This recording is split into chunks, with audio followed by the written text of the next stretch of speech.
Everyone, I'm Wen Hanzhao from Team 3. This is the final presentation for our CS511 project, Web Data View. Web Data View is a data management system for users to extract data from the web page. It accepts queries in the format of a special query language we designed, and then visualizes the query result directly on the web page and exports the query result as CSV files for users to download. Our presentation is organized as follows. First, we will see why we need such a system. Why existing solutions for extracting data on the web is not good enough. Next, we'll see how our system solves these problems and run some simple queries. Then I'll talk about the system architecture of our system. And finally, I'll dive into lessons we learned from the project and future improvements.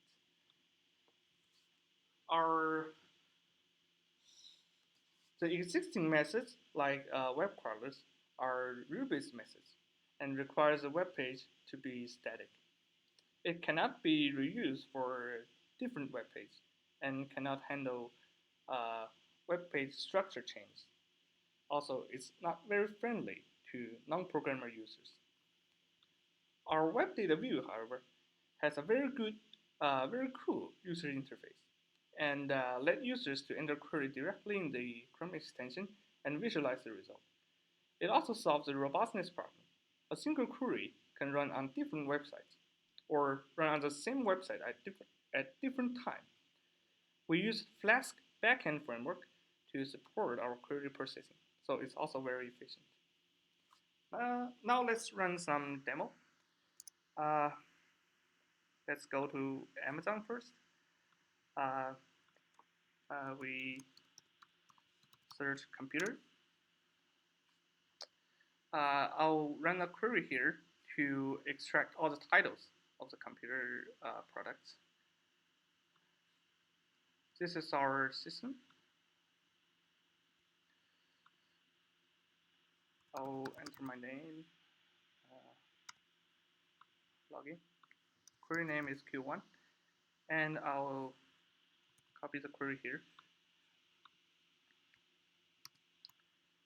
This is our structured query. I'll send it. Okay, cool. It highlighted all the titles on the web page. Now I'll copy this query and try it on other e-commerce websites. Let's try, this is Best Buy. Yeah, these are MacBooks in Best Buy. Enter name again.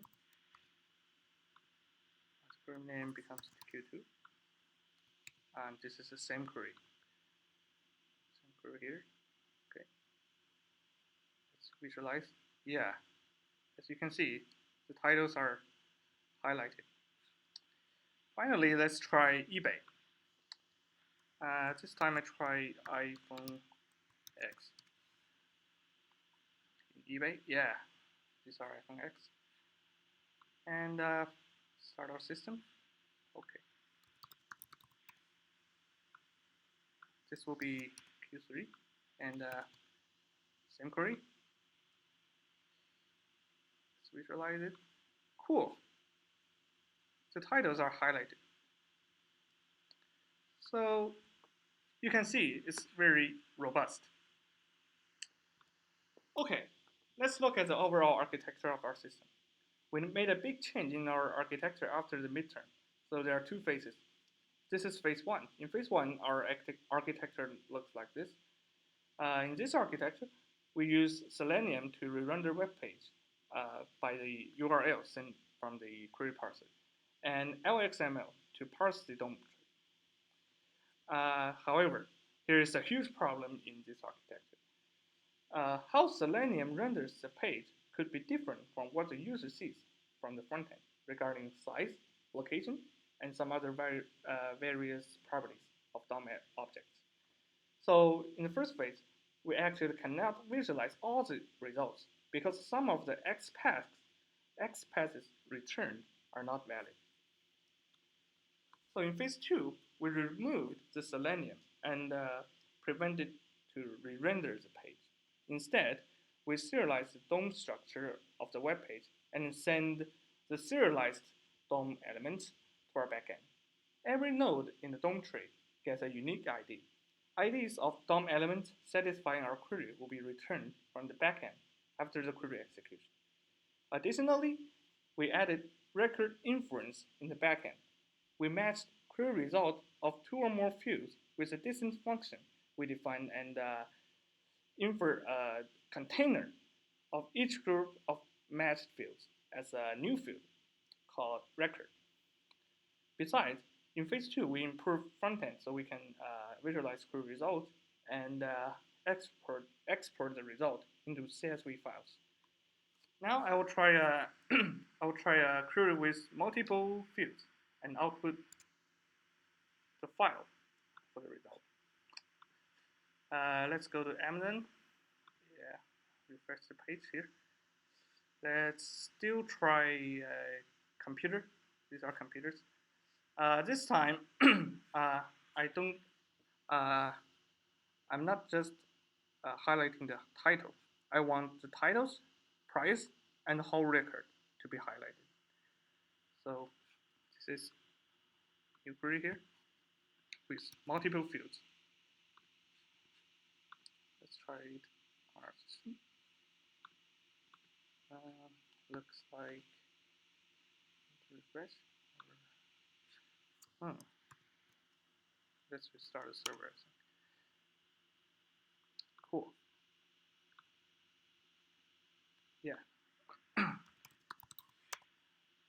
Login, and this will be the fourth query in our presentation. Cool. In this case, we use a regular expression to match the prices, and for the title, we use same conditions. Let's send the query.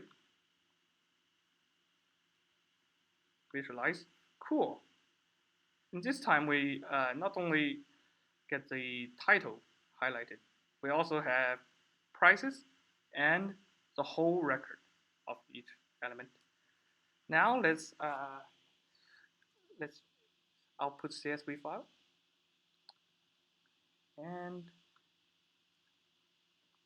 yeah, this is the grid view, and yeah, we can output in multiple options.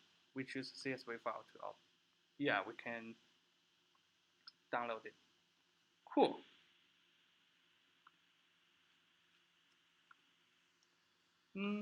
Okay, so as you can see from our demo, here are several primitives for our query language to be structured. These are primitives regarding text, image, and something else. You have already seen some during this demo. They made out our query language to be structured and expressive. So there are some key lessons we learned from this project. We learned that a user-friendly interface is very important. As you can see, our user interface is quite good for non-programmers. And simplicity of query templates makes it easy for non-programmers. For this point, you can see our query is quite structured, but not as simple as possible for now. And expressive of the language is a key for generalized query, and serialized DOM object is preferred over the Selenium WebDriver. This is why we change our architecture from phase 1 to phase 2. For future improvements, we can make our frontend more friendly. Instead of letting users to write the whole query, we can let them to fill in the blanks, and the frontend will automatically generate the query in the backend for parsing.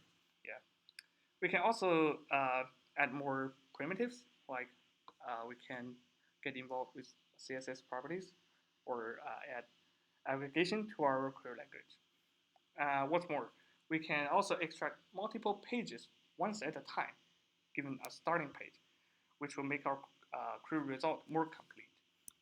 That's all for our presentation. Thank you.